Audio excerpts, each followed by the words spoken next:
मध्य प्रदेश सरकार ने सरकारी नौकरी की तैयारी करने वाले छात्रों और एस्पिरेंट को बिल्कुल भिखारी समझा है।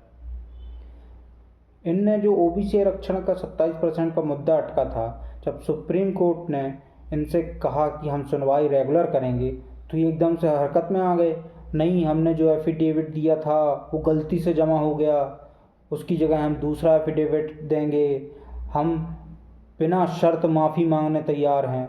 अब ये बताइए, आपको 2019 में 27% का आरक्षण का मुद्दा आपको 2020 के बाद सरकार आने पे 21, 22, 23, 24, 25 5 साल मिले थे, तो क्यों नहीं हल हुआ कोई किसी विधि से? क्या दूसरे राज्यों में ये नहीं है क्या?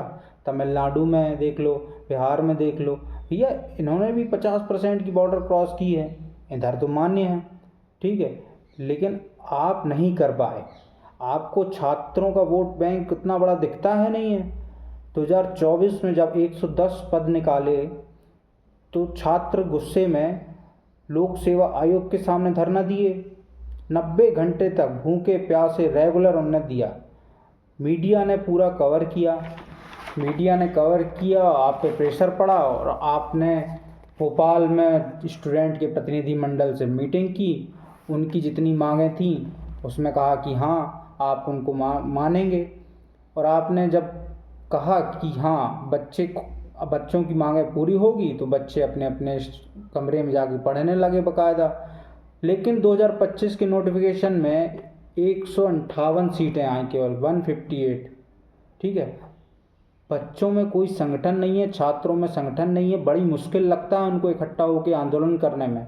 आपकी राजनीतिक पार्टियों जैसे नहीं कि जब उठाए पैसे बांट दिए और कर दिए कि आ जाइए, झंडा उठाना है, यहाँ रैली वहाँ रैली। बच्चों के पास कमरे के पैसे, खाने के पैसे बड़ी मुश्किल से, गरीब बच्चे हैं, मध्यम वर्ग के बच्चे हैं, उनको सिर्फ सरकारी नौकरी एक माध्यम लगता है जिससे वो ऊपर उठ सकें, और उसी में आप राजनीति उसेड़ देते हैं। आप ये बताइए, आपने कौन सा एग्ज़ाम अच्छे से किया है अभी तक? आपने व्यापम घोटाले में फंसे, आप पटवारी भर्ती उसमें फंसे कि एक ही सेंटर से कैसे 6-7 लोग टॉपर हो गए।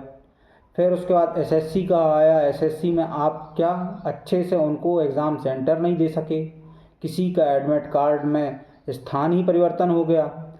अब ये बताइए, आपको मौका मिला था कि नीट की परीक्षा अच्छे से हो जाए, नीट में भी किसी तरीके का विलम्ब और किसी तरीके की प्रॉब्लम ना आए, लेकिन नीट की परीक्षा में भी टॉपर 67 निकले, जिसमें ग्रेस मार्क दे के टॉपर बने।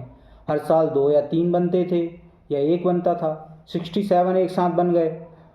बच्चों का, तैयारी करने वालों का सरकार पे भरोसा और तैयारी पर ना बिल्कुल मेहनत करने की इच्छा नहीं हो रही है। सरकार पे भरोसा तो काफ़ी पहले से जा रहा है, बस हिंदू के नाम पे वोट और मुस्लिम की नफ़रत फैला के जो भाजपा ये राजनीति कर रही है ना, उसके कारण ना स्टूडेंट तबाह हो रहे हैं। कांग्रेस कम नहीं है, कांग्रेस तो पहले ही से अपना पूरा खाता फुल कर चुकी है अपराधों का और पूरे गंदे कामों का। उसकी बात तो छोड़ ही दो। कोई भी ऐसा कानून आता है जो किसी भ्रष्टाचार के विरोध में आए तो कांग्रेस को भी बच के रहना पड़ता है, क्योंकि उसकी बहुत पीछे की लिस्ट है।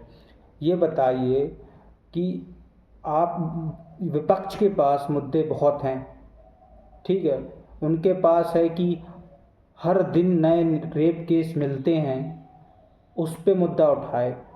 एसएससी, नीट, पटवारी और अन्य परीक्षाओं में जो घोटाले हो रहे हैं, पेपर लीक हो रहा है या सेंटर में अव्यवस्था हो रही है, वो मुद्दा उठाए, या हिट एंड रन केस होते हैं वो उठाए। जो अन्य अलग राज्यों में भाषाई विवाद होता है उस पर वो मुद्दा बनाए, ठीक है। जो बांग्लादेश से और अन्य देशों से माइग्रेशन हो रहा है, जो प्रवासी या जो अवैध घुसपैठिए हैं, वो मुद्दा उठाए। तो कांग्रेस जो है वो खुद फंसी हुई है। वोट चोरी का मुद्दा बस इनको एक नज़र आता है और कुछ नहीं आता है, ठीक है।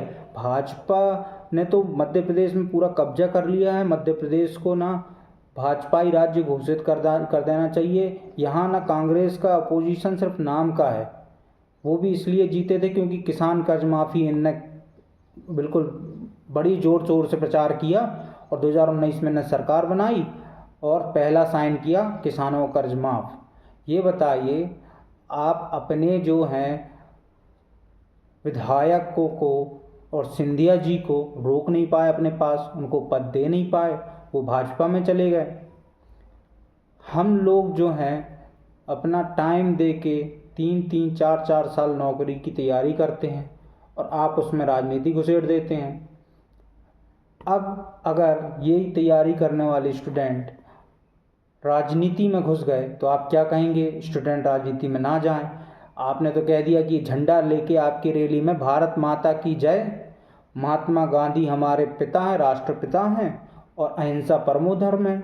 मतलब हम जो है माता भारत को माने, पिता महात्मा गांधी को माने, अहिंसा अपनाएं और आप जो हैं आप क्रिमिनल केसेस भी रखें, आप पैसे घोटाले भी करें, आप राजनीति हमारे जो पद निकलते हैं उनके लिए भी करें और बाकी हम लोग राजनीति ना करें।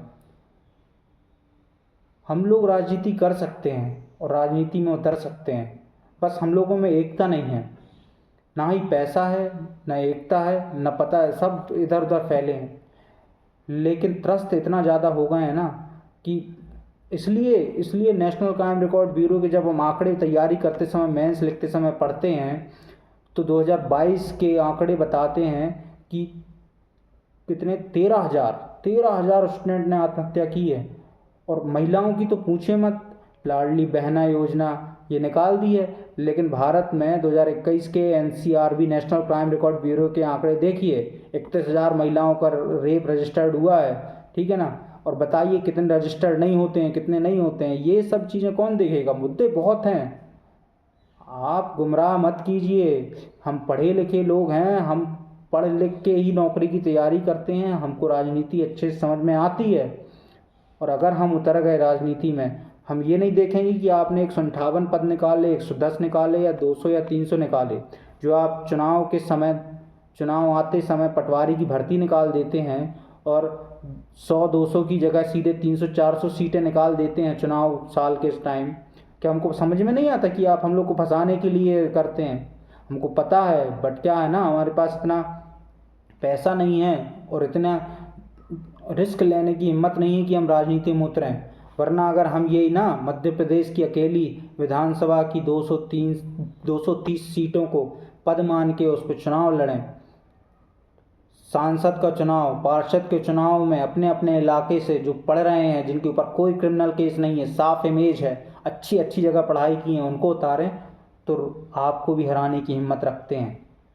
इसलिए सुधर जाइए, टाइम है, वरना बहुत महंगा पड़ेगा।